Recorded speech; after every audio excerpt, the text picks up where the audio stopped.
Hello छात्रों, कल हमने आव्यूह की परिभाषा और आव्यूह की कोटि के बारे में पढ़ा। तो मैं एक बार रिपीट कर देता हूँ। आव्यूह की परिभाषा क्या होती है। आव्यूह एक आयताकार क्रम होता है। उस क्रम में हम कुछ संख्याओं को पंक्ति या स्तंभ के रूप में, पंक्ति और स्तंभ के रूप में लिखते हैं। फिर आव्यूह की कोटि, आव्यूह कोटि क्या बताई थी। यदि किसी आव्यूह में m पंक्ति या n स्तंभ है तो उस आव्यूह की कोटि या क्रम m क्रॉस n होता है। और पंक्ति होती है लाइन के रूप में। पहली लाइन R1, दूसरी लाइन R2, तीसरी लाइन R3। और स्तंभ होता है ऊर्ध्वाधर के रूप में। पहला स्तंभ C1, दूसरा ऊर्ध्वाधर लाइन C2, तीसरी हो जाएगी C3। फिर मैंने इसका व्यापक रूप बताया था आपको। व्यापक रूप बताया था आपको A बराबर में A11, A12, A13, फिर A21, इस प्रकार से। इस व्यापक रूप पे आधारित तो कुछ एग्जाम्पल दिए थे मैंने 3 आपको। तो उनमें से मैं एक एग्जाम्पल ये करा रहा हूँ, लेकिन वो एग्जाम्पल नहीं है, दूसरा एग्जाम्पल है। देखो कैसे करना है, रिपीट कर देता हूँ मैं। सबसे पहले हल में A बराबर, ये अपना दिया है A बराबर में AIJ। कितने कोटि कितनी है 2/3। तो इसमें हम देखते हैं कि पंक्ति कितनी है 2 और स्तंभ कितने हैं 3। तो इसका हम पहले व्यापक रूप लिख लेते हैं। तो 2 पंक्ति है यानी 2 लाइन चलेगी। इस प्रकार से एक लाइन, इस प्रकार से। तो ये A1 और A2, तो ये हो जाएगा A11, A12, A13, क्योंकि 3 स्तंभ हो गए। A21, 22 और A23। ठीक है, इसमें हम क्या करेंगे, पहले 2 पंक्ति है तो 2 लाइन लिखेंगे। 2 लाइन मतलब एक में आएगा 1, एक में आएगा 2। फिर आप देखेंगे स्तंभ कितने हैं 3। तो 1, 2, 3 ऊर्ध्वाधर लाइन आएगी, तो उसमें हम A लिख देंगे। फिर उसके बाद ये जो बाद में लिखा जाता है वो स्तंभ होता है, तो 1, 2, 3। अब इसको देखते हुए यहां से विल निकालेंगे। तो सबसे पहले इसके लिए, तो इसके लिए क्या आएगा A11, यहां से क्या आएगा 1/2 मापांक। I का मान कितना है 2, सॉरी I का मान 1 है यहाँ, तो 2 माइनस J का भी 1 है 3। ये हो जाएगा 1/2 माइनस 1 और कितना हो जाएगा ये मापांक में 1/2। फिर A12 में 1/2, I का मान वही 1 है और J का मान 2 हो गया, तो यहाँ रखेंगे कितना हो जाएगा 3 दूनी 6। ये हो जाएगा -4/2, -4 का मापांक है तो ये 2 आ जाएगा। A13 1/2, कितना इसका मान वही 1, ये हो जाएगा। J का मान 3 है, 3 तिया 9, ये हो जाएगा 7/2। अब A21, तो 1/2, 2 कितना है, सॉरी I कितना है 2, ये हो जाएगा 2, 4 हो जाएगा ये, और ये आ जाएगा 1/2। A22 I का मान 2, I का मान 2, तो ये 4, J का मान 2, 6, कितना बचेगा 1। A23 1/2, I का मान 2, ये 4 हो जाएगा। J का मान 3, ये 9 हो जाएगा। तो कितना आएगा ये हो जाएगा 5/2। तो हमारी अवयवी क्या बनेगी, ए बराबर में 1 1 1/2 1 2 2, ये 7/2 1/2 1 5/2। इस प्रकार से आपने ये एग्जाम्पल करने हैं। अब हम आते हैं, इसके बाद कल मैंने लास्ट में बताया था अगला टॉपिक अपना स्टार्ट होगा अवयव के प्रकार। अवयव के प्रकार, अवयव कितने प्रकार का होता है। तो अवयव, उसमें आपको नंबर 1 लिखवाया था, नंबर 1 लिखवाया पंक्ति अवयव। पंक्ति अवयव, पंक्ति अवयव किसे कहते हैं, वह अवयव जिसमें केवल एक पंक्ति हो, वह अवयव जिसमें केवल एक पंक्ति हो। मैं जो नोट बना रखा है इसी में से आपको समझा देता हूं।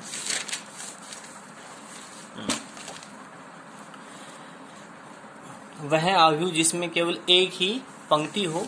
तो एक ही पंक्ति है तो इसका मतलब ये अपने कोई मैट्रिक्स ए है तो इसमें एक ही लाइन में संख्या लिखी होगी। अब इसमें हम देखें, पंक्ति तो एक हो गई, कॉलम कितने हो गए, 1 2 3, ये एक लाइन हो जाएगी, ये एक लाइन हो जाएगी, एक लाइन हो जाएगी, कितना 1/3। ठीक है। अब इस प्रकार और भी एग्जांपल ले सकते हैं आप। 2, ये भी 1/1 की है, कोई भी ले लें जिसमें केवल क्या हो, एक पंक्ति हो। अब इस पंक्ति अवयव को एक संक्षिप्त रूप होता है, संक्षिप्त रूप यानी छोटे रूप में क्या कैसे लिखते हैं। तो ए बराबर में AIJ, AIJ अवयव है। तो AIJ, तो यहाँ पर अब आपको पता है ये पंक्ति है तो पंक्ति हमेशा कितनी होगी, इसकी एक होगी, और कॉलम कितने भी हो सकते हैं तो 1/n। फिर नंबर 2, शॉर्ट पॉइंट है, नंबर 2 है आपका स्तंभ अवयव। स्तंभ अवयव, स्तंभ अवयव क्या है, सेम इसी की तरह परिभाषा होगी कि वह अवयव जिसमें केवल एक स्तंभ हो। तो एक स्तंभ हो तो मतलब एक ऊर्ध्वाधर लाइन होगी। तो ये हो गया 2/1। और भी आप एग्जांपल ले सकते हैं, 1 3 5, तो 3/1। इसका संक्षिप्त रूप क्या होगा, A बराबर में वही AIJ। यहाँ अब स्तंभ एक है, पंक्ति M होगी, M×1, इसका क्रम हो जाएगा M×1। स्तंभ अवयव के बाद आता है नंबर 3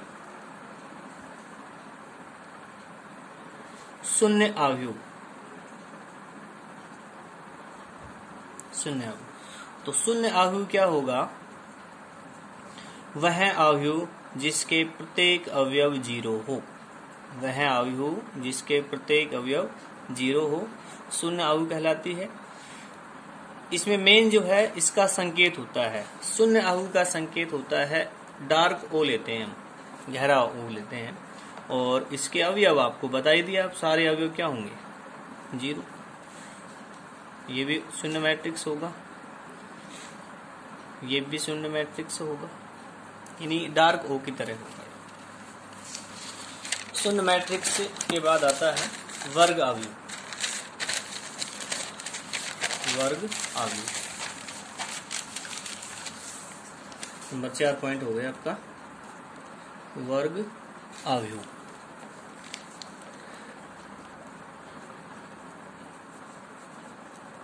ये हमारा ज्यादा काम में आएगा। यहाँ वर्ग अवयव क्या होता है, सीधी सी बात है, जो मैट्रिक्स है वो वर्ग के रूप में हो तो वर्ग क्या होता है, इसकी लंबाई और चौड़ाई क्या होती है, बराबर। तो इसकी परिभाषा क्या होगी, वह अवयव जिसमें पंक्ति तथा स्तंभों की संख्या समान हो, वह अवयव जिसमें पंक्ति तथा स्तंभों की संख्या समान हो वर्ग अवयव कहलाता है। जैसे ए बराबर में 2 2 3 1, पंक्ति 2 स्तंभ 2। बी बराबर में 3 1 2 2 1 3 1 2 1, कोई भी अवयव ले लो आप, 3/3, 3 पंक्ति 3 स्तंभ। सी बराबर में 1, 1 पंक्ति 1 स्तंभ। ठीक है, अब इसका संक्षिप्त रूप कैसे लिखेंगे? संक्षिप्त रूप, तो संक्षिप्त रूप क्या होगा इसका? ए बराबर में वही AIJ लिखेंगे और यहाँ M क्रॉस N, ये M क्रॉस N हमने लिख दिया। अब इसके बारे में लिख देंगे नीचे कि जहाँ क्या क्या होना चाहिए वर्ग के लिए। तो नंबर 1 यहाँ M बराबर में N होना चाहिए, बस ये लिखने के बाद M बराबर N लिख दिया। इसका मतलब A मैट्रिक्स है या अवयव है, कैसी है? वर्ग अवयव है। ठीक है, वर्ग अवयव के अवयव को व्यापक रूप में और लिख देते हैं क्योंकि हमारे काम में ज्यादा आता है। तो इसके व्यापक अवयव क्या होगा? A11, A12, A13, 21, 22, 23, 31, 32, 33। ये 3/3 की है व्यापक रूप। इसमें देखो ये एक विकर्ण है, इसका एक विकर्ण ये होता है। तो इसमें इस वाले विकर्ण को मुख्य विकर्ण कहते हैं, इसको मुख्य विकर्ण कहते हैं। ठीक है, वर्ग अवयव के बाद नंबर 5 आएगा विकर्ण अवयव। विकर्ण अवयव, देखो विकर्ण अवयव क्या होता है? देखो विकर्ण बनाने के लिए उसमें हमने पहले वो वर्ग अवयव होना चाहिए, वर्ग अवयव होना चाहिए।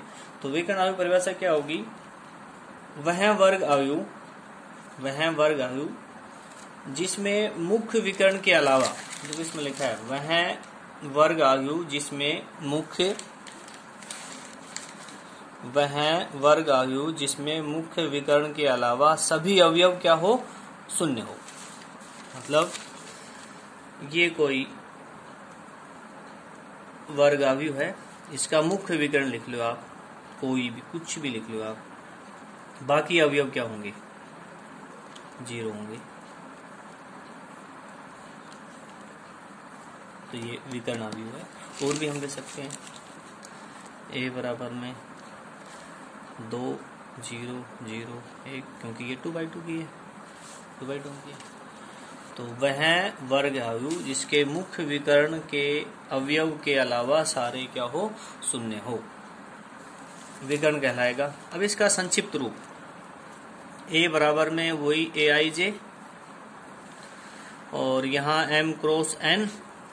तो इसमें नंबर 1 M बराबर N हो, क्योंकि M बराबर N होगा तो वो वर्ग बनेगा, वर्ग अवयव। अब नंबर 2, अब देखो इसमें कुछ अवयव 0 हैं, तो 0 अवयव ये है, ये है, ये है। तो ये कौन से अवयव है? यदि इसको हम देखें तो ये अवयव होता है हमारा A12, ये अवयव होता है हमारा A13। अब इनको A12 को A13 को यदि हम ध्यान से देखें तो इसमें I और J अलग अलग है, यानी I बराबर नहीं है J। अब यहाँ देखें ये अवयव हमारा 0 नहीं है, ये 0 नहीं है, तो ये कौन सा है? A11, ये A22 और ये A33। तो इसके लिए तो I और J बराबर है, इनके लिए नहीं। इसका मतलब क्या हुआ कि AIJ का मान 0 कब है? जब I बराबर नहीं है J के। और नंबर 3 AIJ नहीं है 0 कब? जब I बराबर नहीं है, नहीं बराबर है J के। ठीक है, यहाँ से क्लियर हो गया कि 2 3 5 देखे, 2 है 1 1, 3 है 2 2, ये है 3 3। तो 3 3 का मतलब I और J बराबर, 2 का मतलब आई और जे बराबर, तो यानी ये वाले ये हो जाएंगे, ए I J not equal to 0। देखो मुख्य विकर्ण के बाद आता है अदिश अवयव। अदिश अवयव, अदिश अवयव विकर्ण अवयव से आएगी।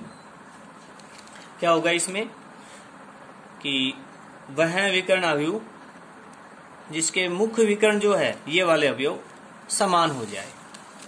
क्या समान हो जाए? तो आपने ये 5 ले लिया तो ये भी 5 लेंगे, ये भी 5 लेंगे, तो ये बाकी 0 होंगे। आपने ये के ले लिया तो 0 0 0 0 के 0 0 के, देखो ये समान हो गया, ये हो जाएगा अदिश अवयव। तो इसमें इसका संक्षिप्त रूप यहीं से आ जाते हैं, यहीं से देखते हैं। तो ए बराबर ए I J M cross N, M बराबर एन होगा, क्या है वर्ग अवयव है। ए आई जे बराबर 0 होगा क्योंकि आई बराबर नहीं है जे के। अब ये वाला जो है ना, ये इसकी जगह ये आ जाएगा, क्या ए आई जे बराबर है के। कब? जब आई बराबर जे है, बस ये अंतर आ जाएगा इसमें। अदिश अवयव के बाद आता है नंबर 7 आपका इकाई अवयव, जो काम में आएगा। तो इकाई अवयव क्या है? इकाई अवयव अदिश अवयव का अगला काम, यानी अगला रूप बदलना। तो इकाई अवयव क्या हो जाएगा कि जो मुख्य विकर्ण के अवयव समान थे वो एक होने चाहिए तो इकाई बन जाएगा।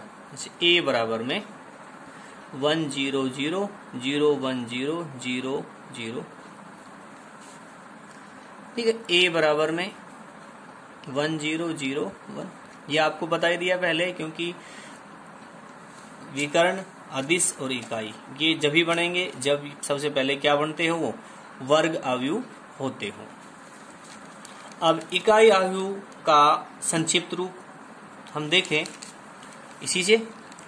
ए बराबर ए I J M cross N, M बराबर एन होगा क्योंकि वर्ग मैट्रिक्स है। ए आई जे बराबर 0 होगा क्योंकि मुख्य विकर्ण के अलावा सारे 0 होने चाहिए। अब ये ए आई जे बराबर नॉट इक्वल टू 0 है, तो यहाँ ए आई जे बराबर में 1 हो जाएगा, आई बराबर है जे, ये हो जाएगा आपका इकाई मैट्रिक्स। हाँ, एक बात और रह गई, इकाई मैट्रिक्स को हमें ना कैपिटल आई से निरूपित करते हैं। कैपिटल आई क्या होता है, कई बार ये लिखा आ जाता है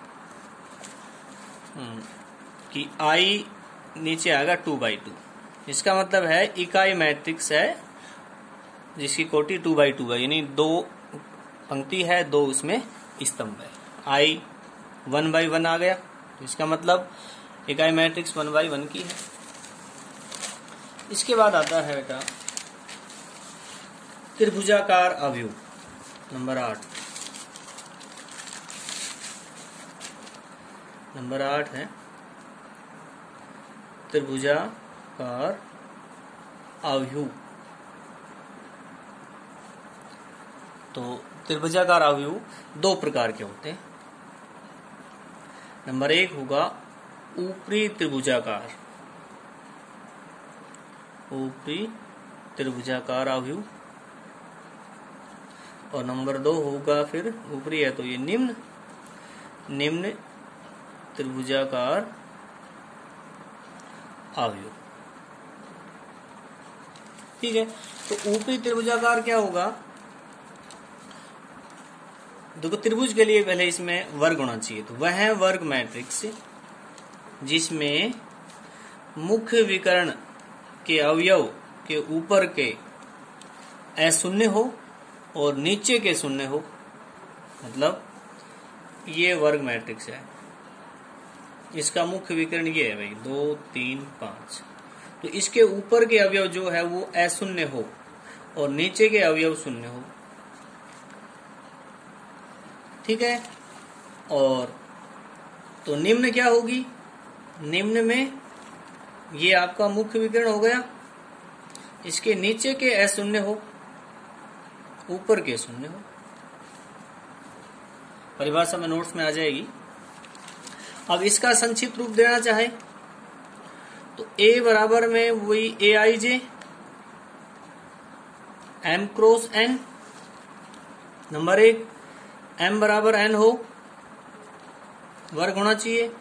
अब नंबर 2 देखो, आप इसको पहचानो, ये क्या है, ये क्या है, ये क्या है, ये है कौन सा अवयव, 821, ये है 31, ये है 32। अब 21 इसमें आई का मान 2 है, आई का मान 2 है, जे का मान 1 है। इसमें आई का मान 3 है, जे का मान 1 है। इसमें आई का मान 3 है, जे का मान 2 है। तो यहां देखे सभी में आई बड़ा है जे से, इसका मतलब ए आई जे 0 होगा। कब? जब आई बड़ा है जे से।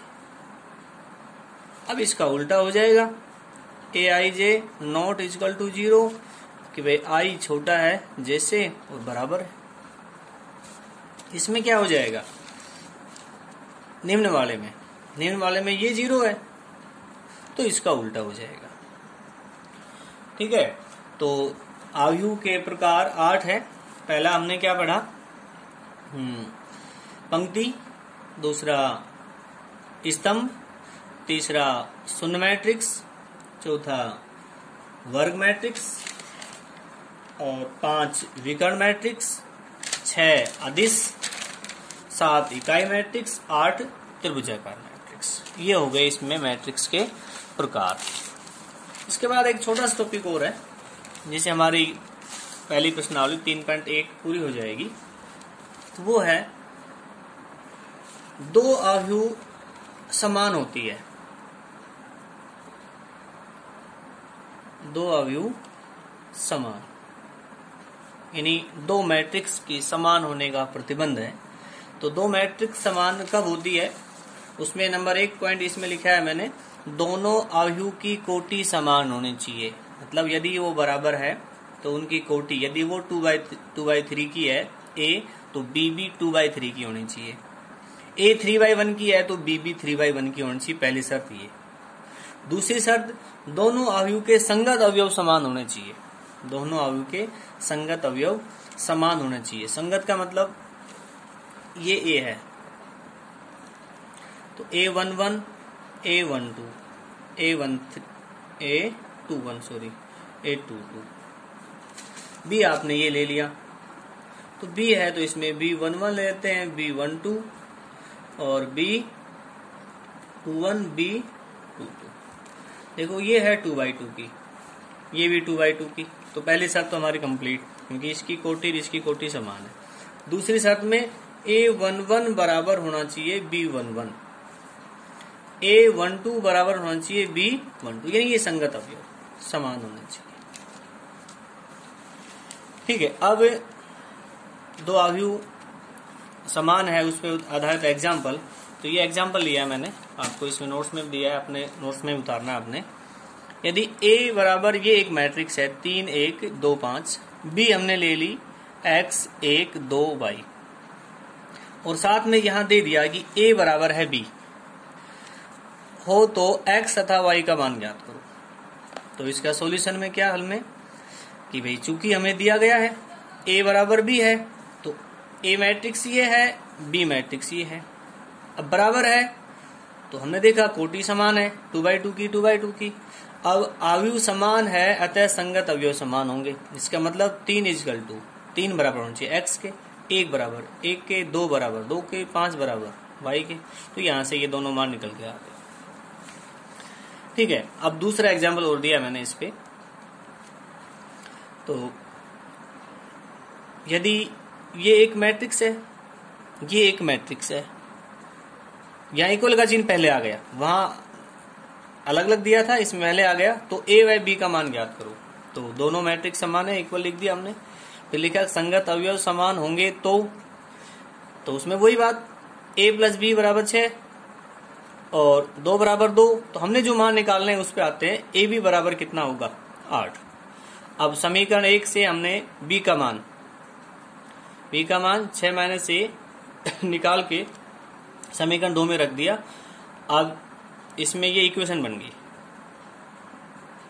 a square minus 6a plus 8 बराबर 0। इसको आपने हल करना है। ठीक है, तो आज का काम यहीं तक, 2 आयु समान तक। देखो छात्रों, अब मैं 3.1 की फोटोकॉपी 3.1 प्रश्नावली की फोटो आप भेज दूंगा, वो आपने निकालनी है, और साथ में उसकी जो उत्तरमाला है उसका भी फोटो भेज दूंगा। दूसरी मेन बात जो है कि लॉकडाउन देखो अभी पता नहीं कब तक चल सकता है, तो हमने इस पढ़ाई को थोड़ा बिल्कुल सीरियस से काम करना है। दूसरी बात, मैं ये कल से ये काम करूंगा कि 2 दिन, एक दिन का मतलब 2 दिन का काम आपको इसमें मिलेगा, आपको व्हाट्सएप ग्रुप पे, उसके बाद डिलीट कर दिया जाएगा। तो इस काम को जितना हो सके उतना अपना तुरंत काम कर लो। फिर दूसरी बात, फिजिक्स, केमिस्ट्री, मैथ और बायो काम भी स्टार्ट होगा, तो उसमें आप सब कॉपी बना लो अपनी, एक साफ सुथरे तरीके से आपने करना है क्योंकि आगे टाइम कम पड़ेगा। तो मैथ में आपने सब कॉपी में काम नोट्स उतारने हैं, जो प्रश्नावली करनी है वो आपने रफ कॉपी में करनी है। ओके।